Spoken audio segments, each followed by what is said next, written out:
What's up, you guys? I'm Eric and welcome back to my channel. No, you grow up.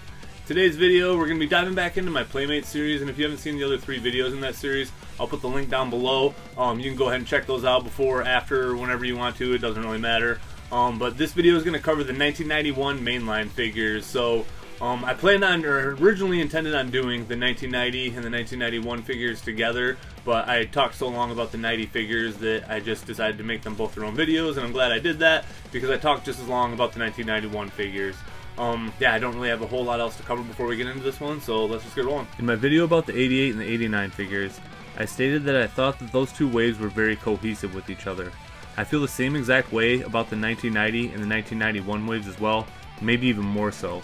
This wave picks up right where the 1990 wave left off, and while it might not have the bangers that the previous wave did, it's still an extremely fun wave. I feel like the 1990 wave took a big leap forward in the sculpt department and has some of the best sculpted figures in the entire line. While the 91 figures don't have quite as many fun sculpts, this wave really shines in the deco department, and I think it has some of the best painted characters in the whole line. This wave pretty much marks the end of what I remember for the main line as a kid.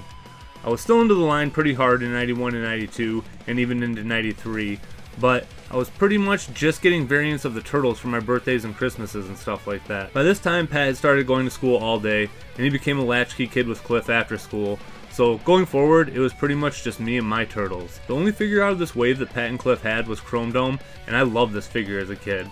I could be wrong, but I'm pretty sure that this was my introduction to Vac Metal.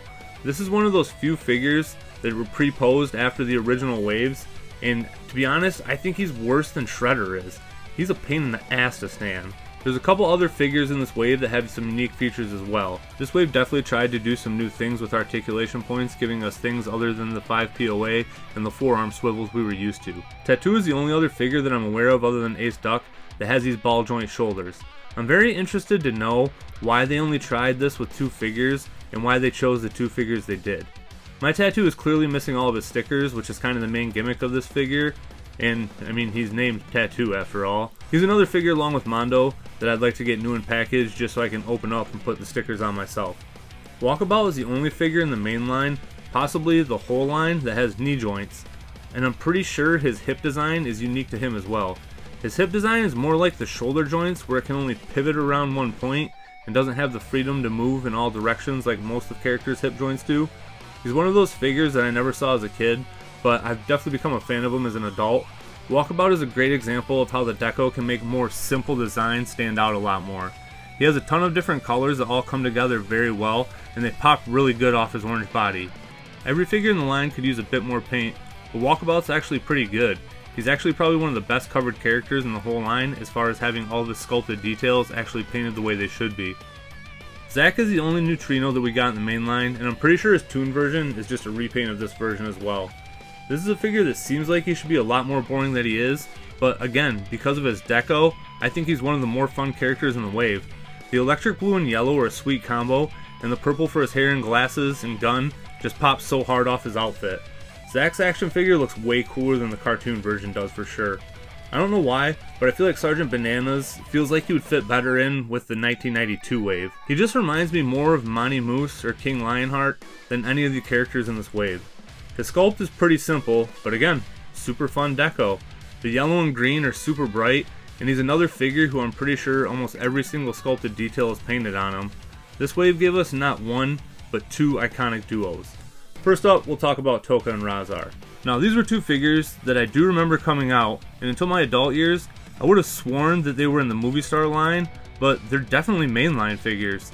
These figures are based off their Toon version, or vice versa. I don't really know which one came first. And like half the series, I never actually saw the episodes they were in, and I never knew they were in the cartoon until I was an adult either. If you haven't seen this episode, do yourself a favor and watch it. I don't know why, but the first time I heard Razar talk, it just killed me. His voice is hilarious. Back to the figures though. Like every iteration, Razar is definitely the better figure of the 2. He's definitely got crazy eyes going on, but other than that, he's got an awesome sculpt and he's painted super good too. I honestly think my biggest gripe with Toca is that he just isn't slashed. He's on the same buck, has the same accessories, and his head sculpt is pretty good too. Again, he's got those crazy eyes, but his look very accurate to the way they actually did in the movie. I think Toca is hurt even more than Slash is by being on the smaller buck. And the fact that he shares all this stuff in common with my favorite character, and the fact that he's not my favorite character, just makes him feel like the lesser of those two turtles too. The other duo of this wave, Dirtbag and Groundchuck, are definitely two of my favorites. I'll just get this out of the way right now. You probably knew it was coming, but why the hell is Groundchuck so small? His size bothers me the most next to Leatherhead, and although it doesn't completely ruin the figure for me like it does with the Gator, it might be the biggest bummer of this whole line. He would probably be a strong contender for my favorite character if he was a little bit bigger. He's one of my favorite sculpted figures in the line, and possibly second right after Muckman. They could have just made him a mutant bull, but the fact that they decided to make him a cyborg mutant bull is probably why he's one of my favorite characters. His biggest strength outside of his actual design and sculpt is the same thing I've been talking about this entire wave. He might be one of the best painted figures in the entire line.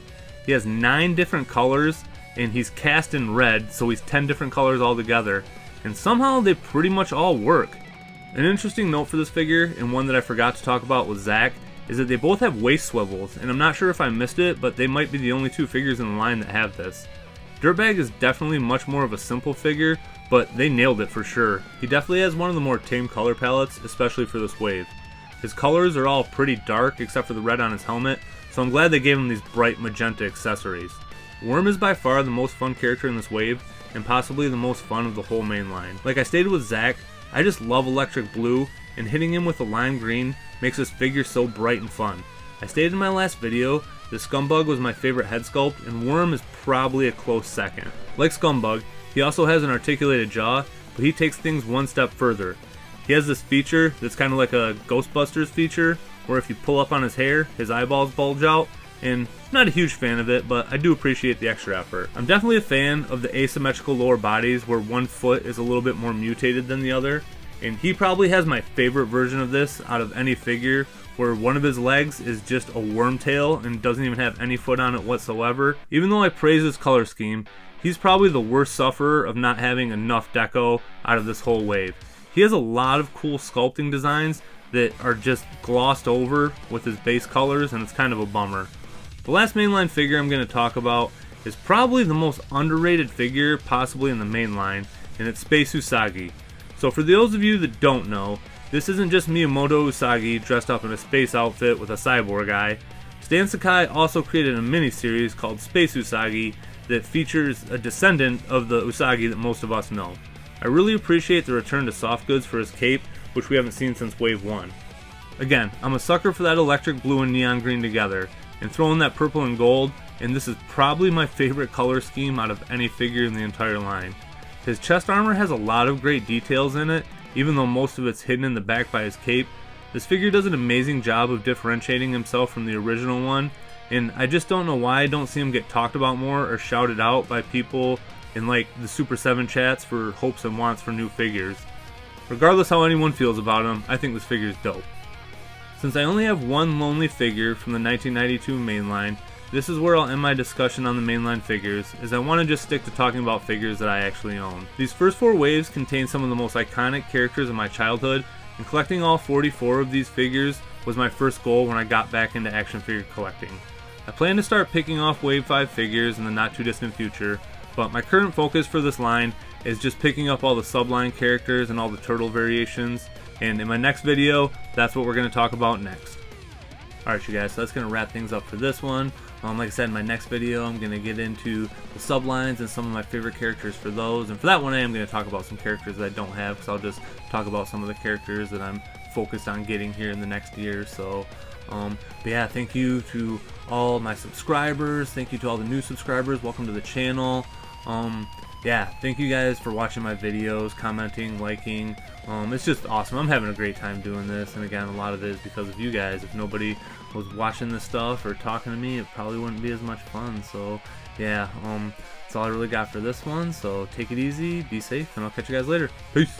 10 minutes when I can. I know that's not always going to be possible. That's just where I kind of want to keep these. Okay.